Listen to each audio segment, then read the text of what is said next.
તો દોસ્તો બીજા દિવસે 10 વાગે અમારા બધાનું મોર્નિંગ થઈ ગયું છે. મોર્નિંગમાં કોઈ હાફ ફ્રેશ થયું છે, કોઈ ફૂલ ફ્રેશ થયું છે અને ફ્રેશ થઈને બધા આવી ગયા છે નીચે નાસ્તો કરવા. નાસ્તામાં છે વઘારેલા ખમણ, ફાફડી, બટાકા પૌવા, ચા, ચટણી વગેરે. તો ગ્રુપમાં બેસીને સવારે બધાએ નાસ્તો કર્યો. નાસ્તો કરીને થોડીક વાર ગપ્પાટા માર્યા અને ફરીથી બપોરની રસોઈ તરફ આગળ વધ્યા. બપોરની રસોઈમાં બનાવવાની છે દાલ બાટી 30 થી 35 મેમ્બરની.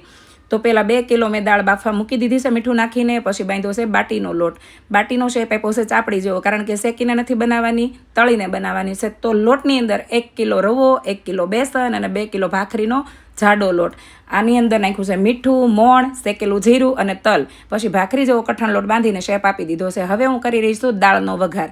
જે મોટા તપેલામાં દેખાય છે એમાં મેં મીઠું નાખીને દાળ બાફી લીધી છે અને તવલામાં એનો તડકો લગાવી રહી છું. તડકાની અંદર પહેલાં તેલ મૂકી દીધું છે, પછી એમાં રાઈ નાખી છે. રાઈ તતડી ગયા પછી એની અંદર નાખ્યા છે તજ અને બાદિયા. પછી સૂકા મસાલામાં સૂકા મરચાં, તમાલપત્ર અને હિંગ નાખી અને કાંદા નાખી દીધા છે. કાંદાની અંદર મીઠું નાખીને થોડીક વાર એને મેં ફ્રાય થવા દીધું છે, કારણ કે કાંદા પહેલાં નાખવાના છે, એને ગળવા દેવાના છે. પછી એની અંદર નાખી છે આદુ, મરચી અને લસણની પેસ્ટ.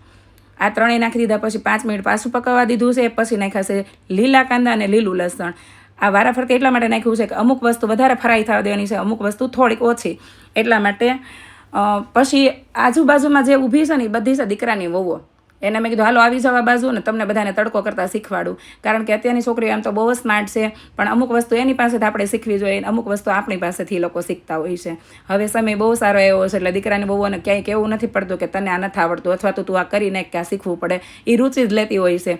ઘણી હોય કે એને ન ગમતું હોય, પણ ઘણી બધી છોકરીઓને આજકાલ બહુ બધું શીખવાનો શોખ હોય જ છે. તો એને પ્રેમથી શીખવાડવી, ઘરની રીત રિવાજ રૂઢી બધું, રસોઈ હોય તોય ભલે અને બીજા કોઈ કામ હોય તોય ભલે. તો આ બધું ગળી ગયા પછી છેલ્લે નાખી છે મેં ટમેટાની પ્યોરી. કે ટમેટાની પ્યોરી એટલા માટે પાછળ જ રાખી છે કે એમાં પાણી બળવા દેવાનું નથી, કારણ કે દાળમાં એડ કરવાનું છે. પણ જો પાઉંભાજી કે એમાં તડકો કરવાનો હોય તો ટમેટાની પ્યોરી પહેલાં નાખવી, કારણ કે એનું પાણી બાળવું જરૂરી હોય. તો છેલ્લે ટમેટાની અંદર પ્યોરી નાખી અને એમાં કર્યા છે મસાલા, હળદર, કાશ્મીરી મરચું પાવડર, ગરમ મસાલો, આ બધું નાખી અને થોડોક નાખ્યો છે ગોળ અને લીંબુનો 1 વાટકો ભરીને રસ. તો આ બધું એક રસ થઈ ગયા પછી નાખી દીધું છે દાળમાં. દાળને 10 મિનિટ ઉકળવા દીધી છે અને પછી એની અંદર ધાણા, સમારેલા ધાણા નાખી અને બનાવીને દઈ દીધું છે જમવા. તો આખું ગ્રુપ બેસી ગયું છે જમવા. એક બાજુ હું અને હેતલ બે અમે બાટીને મસ્ત મજાની ગોલ્ડન કલરની થાય ત્યાં સુધી આમ ધીમા તાપે તળવા માંડ્યા છે. એને આખું ગ્રુપ જમવા બેસી ગયું છે. ઘણા લાંબા સમય પછી ફંક્શનને બાદ કરીને પરિવાર આવી રીતે ભેગો થયો, એનો બહુ જ આનંદ આવ્યો. અને જો તમને વિડીયો ગમ્યો હોય તો તમારા ગ્રુપમાં શેર કરજો, લાઇક કરજો, કમેન્ટ કરજો કે તમને અમારો આ મિની બ્લોગ કેવો લાગ્યો અને તમે પણ ફેમિલી